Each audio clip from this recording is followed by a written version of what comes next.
And now, the star of the show, Jordan Rogozinski. Hello folks, welcome back to the Jordan 411 Sports Show, and today I have the local legend, known as the Mayor of Winnipeg, who's been in broadcasting since I was born. He didn't give me exact years, so that's what I'm gonna say. So please give a warm welcome to Oake. Well, you've been in broadcasting for a long time. Is there one memory that sticks out to you? Many, but I suppose one of the top ones would be just getting my job, which was a fluke because I was attending university in Newfoundland and hanging out at the university radio station. And someone said to me, well, you should apply for that summer relief job over at CBC Newfoundland, and I did. Sent my application in. I didn't hear anything for a couple of weeks, and so I phoned over, and the guy who answered the phone said, as a matter of fact, you're the only person to apply, thereby proving the only way for me to get a job was if no one else applied. And I did that summer relief job for 2 summers, and at the end of the second summer, a full-time job came open, and I applied for it. And at the time, I spoke faster than the speed of light, and I thought I knew everything. Yeah. And if I had to, I could get it all out in one long sentence. So don't ask me how, but I got the job. And my father was furious because he had come from a generation where really all he wanted his kids to do was to do better than he had done, and for him, he thought it required a university education. So he was upset, but I told him, don't worry, I'm going to go back to university. I'm just going to do this job for a year or two, then I'm going to go back to university and get my degree, but I never did. I got to do the Olympics in Montreal in 1976. Wow, that was a long time ago. And when I got to do the Olympics, I thought, this is my dream come true, and I'm never going back to school. Nonetheless, my father asked me probably once a month until he died a couple of years ago, when I was going to go back to school to finish my degree so I'd have something to fall back on when the CBC and Sportsnet and Hockey Night in Canada figured out I was no good. They haven't figured it out yet, so I'm still working. So that's probably my number one thrill, Jordan. Yeah. What's it like traveling around Canada for different hockey games? Can you explain what's a day-to-day like? Well, my typical day would be, as I said to you earlier, I'm doing a hockey game this weekend in Calgary, so the Flames and Los Angeles Kings. So I'll spend a lot of time during the week getting the information that I require for the game and for our post-game show called After Hours. A couple of conference calls, and then I'll fly to Calgary tomorrow midday. I'll have dinner with the crew probably on Friday night. Then on Saturday morning, get up and go to the rink for practice.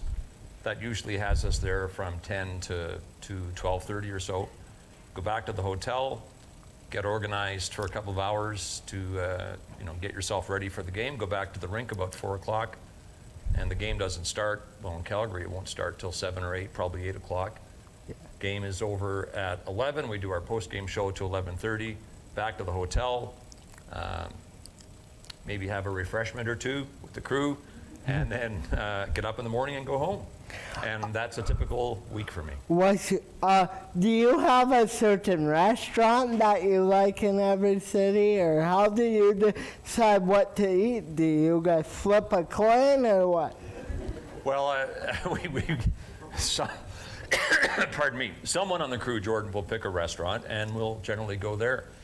In Calgary, it's good because there's a keg restaurant right in the hotel, so we don't have to go too far. Oh, so that's usually where we end up in good. Calgary. Keg is good, yes.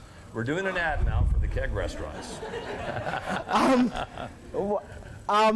And you're also good friends with a guy that is from Winnipeg who played with the Golden Knights by the name of Ryan Reed. Yes. How was it growing up beside Ryan? So Ryan grew up across the street from us, kitty corner to where we live, and it was just a natural thing for Ryan and his brother Jordan to become best friends with our kids, Bruce and Darcy. So Ryan was in our house a lot as a kid. always hanging around with the boys. They were always busy together, so I watched him grow up. And seeing him in the NHL and having a chance to interview him is kind of like talking to one of my own kids. So it's really, really interesting to speak to him. And as you know, he treats me with no respect whatsoever. I can see. The rub on the head. Oh yeah, it's always a good look for me because I'm follically challenged, right, for him to do that. But he did it once in, I can't remember what game it was, and he scored that game. And so he won't stop doing it now. So I have to be careful whenever I'm talking to him. Was it did you realize early on that he was going to be a hockey player? Did he always want to be a hockey player? Well, I can tell you that we always knew that Ryan was a superior athlete. He could do almost anything in sports. I remember, I think it was Darcy's birthday party, and we went to one of those packages at the go-kart track where you get go-karts and trampolines and batting cage. And we went into the batting cage. Ryan would have been 10 or 11 then.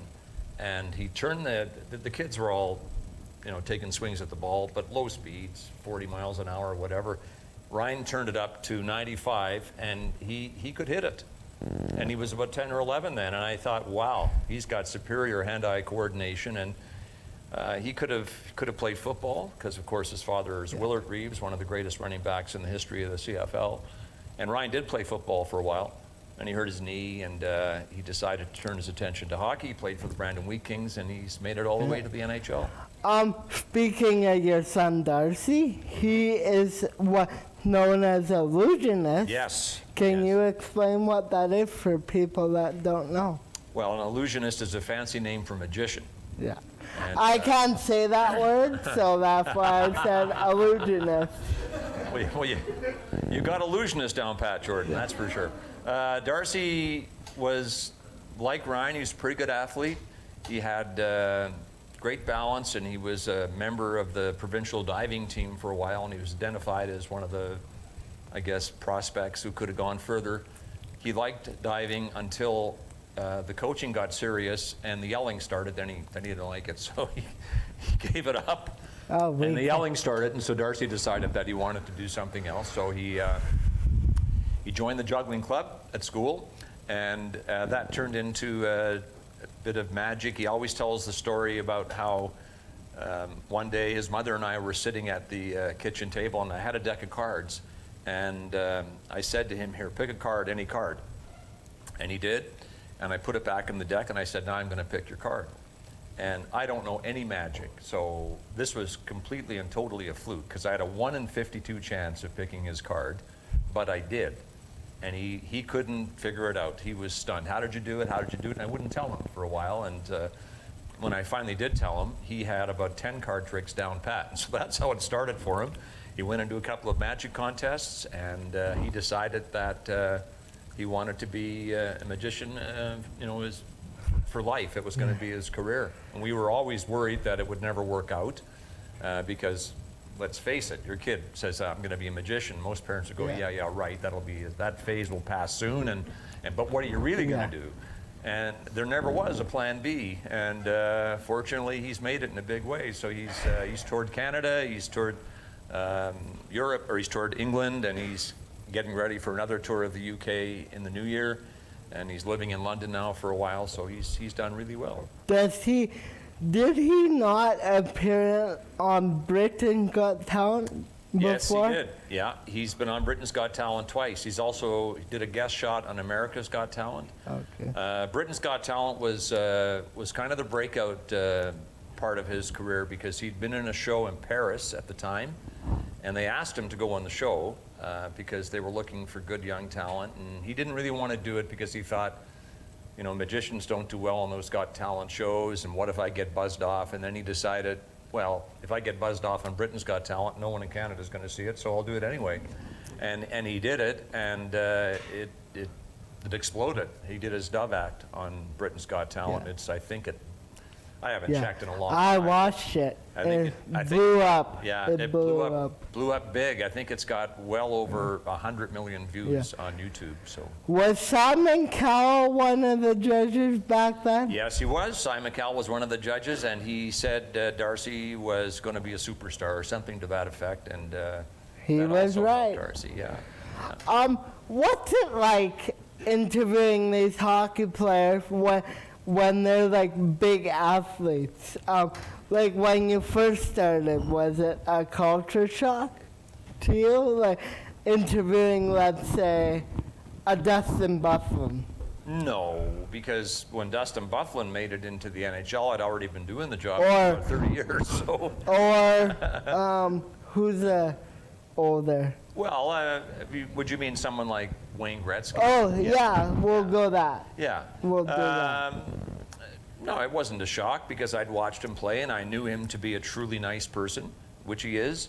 So interviewing someone like that's not really a challenge as long as you ask him a couple of questions that pique his interest. And, but he would be considered, Wayne would be considered one of the nicer people in the game. I mean, most guys in the game are nice, but he'd be considered one of the nicer ones. And interviewing him was, was, I wouldn't say easy, but wasn't all that challenging. And how do you guys, like, how does Sportsnet decide who you're gonna interview for a game?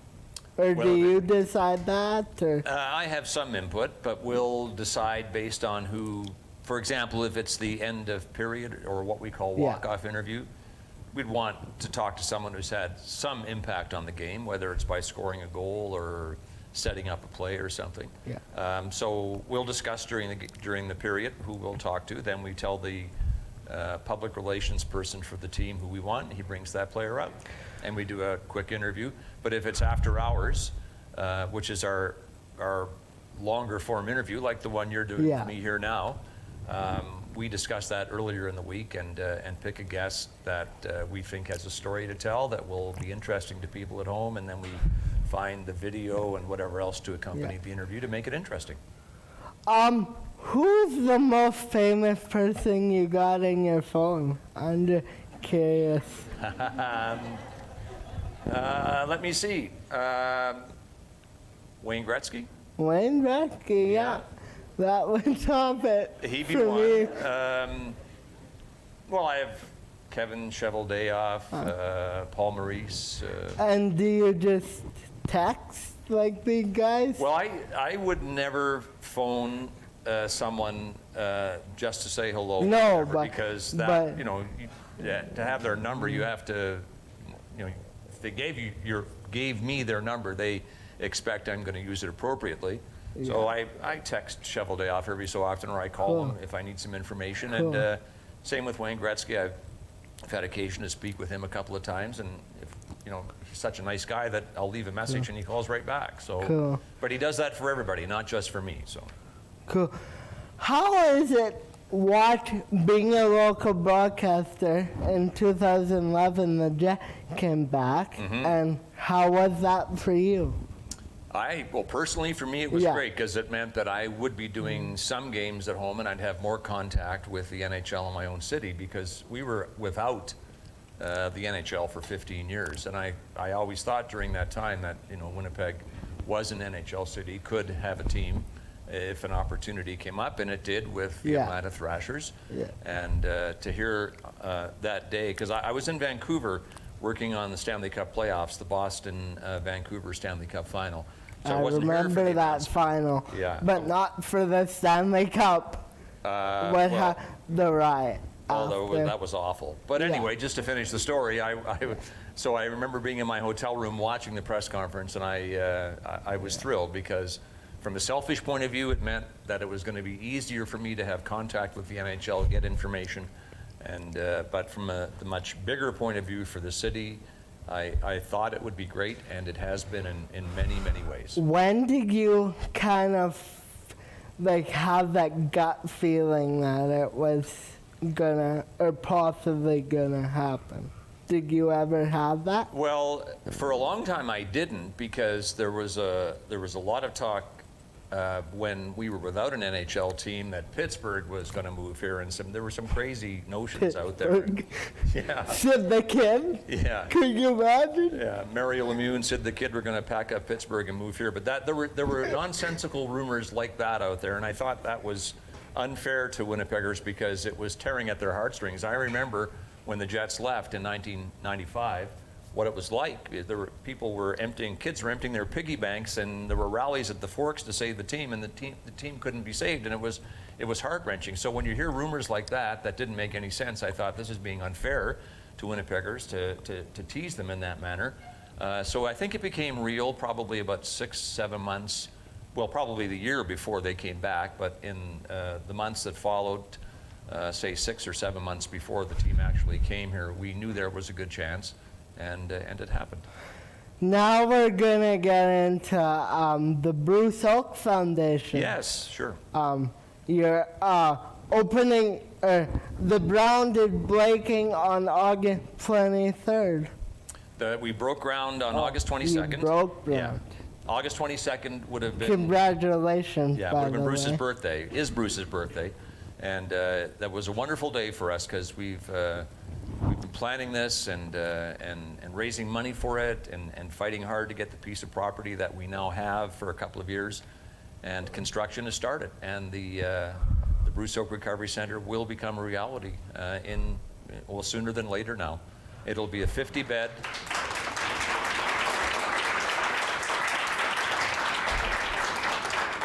It'll be a 50-bed long-term recovery center.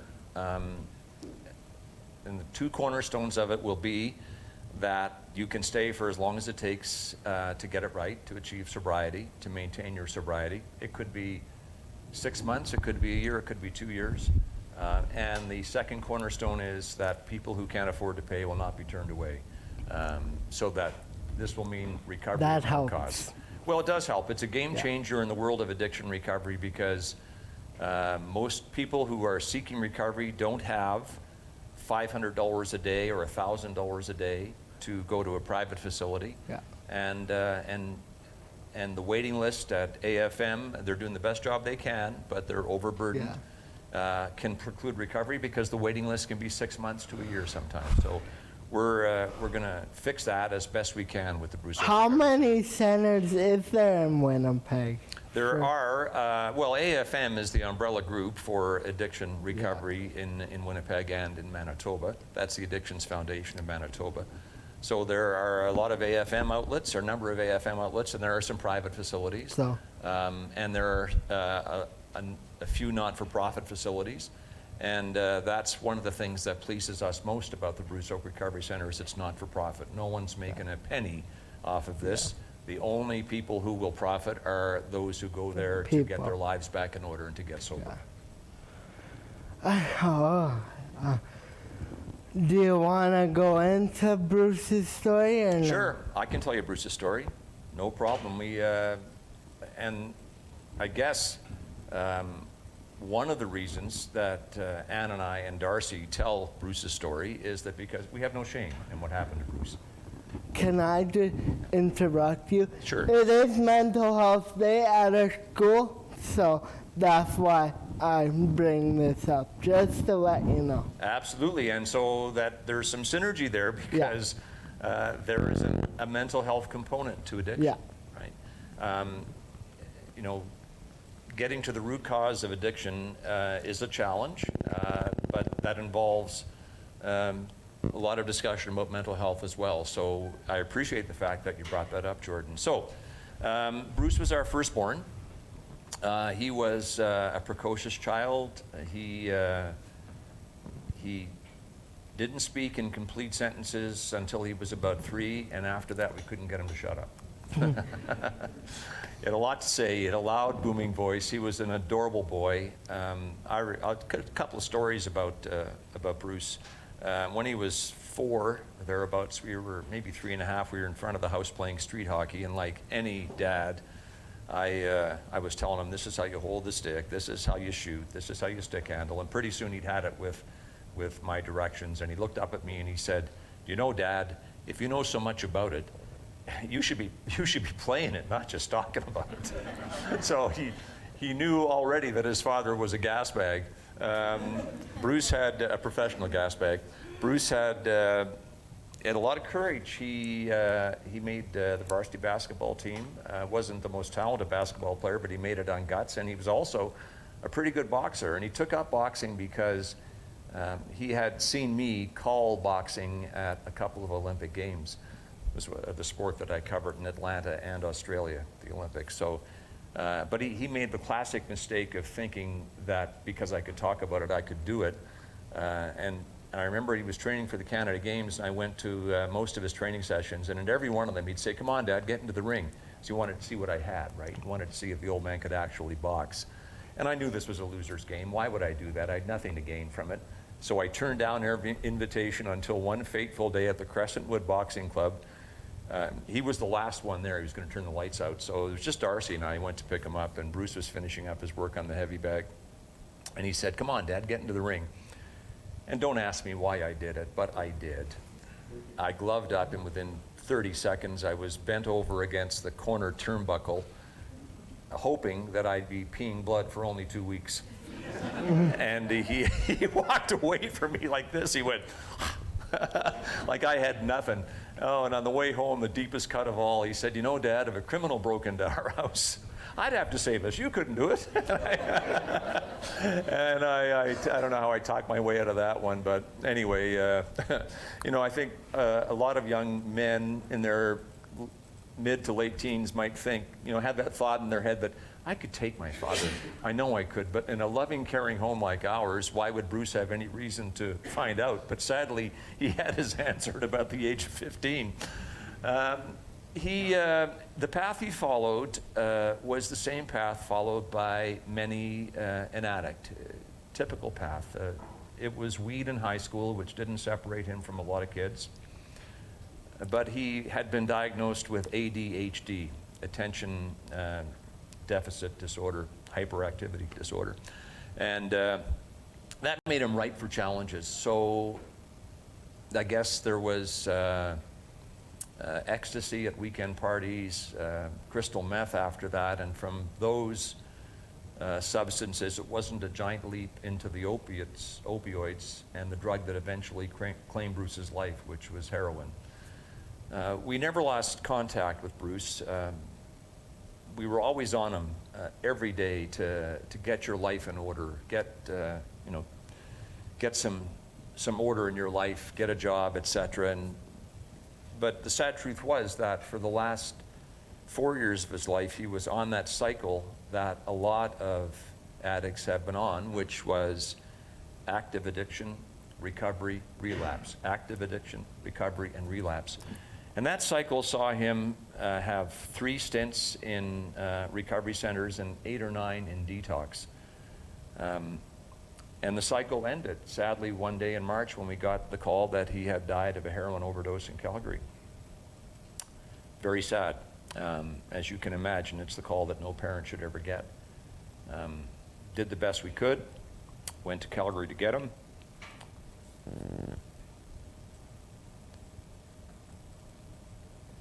And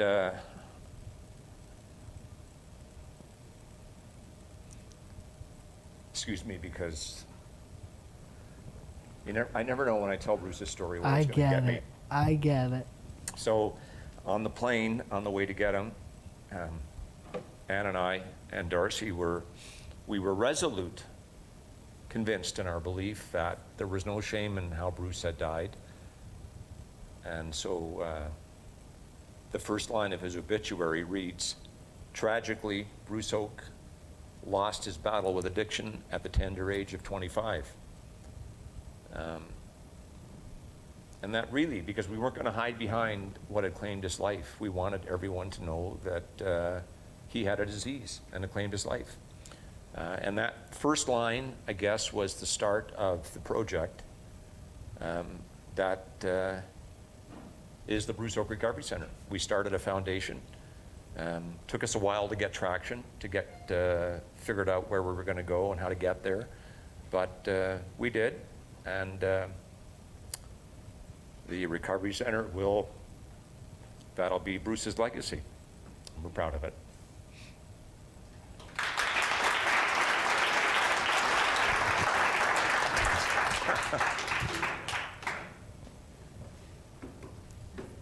Would this be one of your better interviews, Jordan?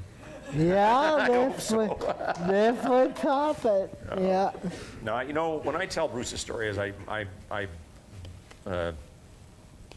blurted out there that it's difficult. Sometimes I can tell it, and I can get right through it, and it's not a problem. But other days it gets me, and I guess one of the reasons it gets me today is because I look out there, and any one of you are Bruce. So I would hope that you get the message. You got a long life ahead of you. Make the right choices. If Bruce had, he would still be with us. Well, it's an honor to meet you. Well, let's not stop. I have lots of time. Well, we don't. It's almost lunchtime. Oh. And I'm hungry. But we can talk after, though. Absolutely. Well, I want to thank you for having me, Jordan, and I want to apologize for being late. It's all my fault because, as I said earlier, I went to the wrong school, and I don't really have an excuse for that except that I wasn't thinking properly. So thanks for having me, and thank you all for being here and listening. Yeah.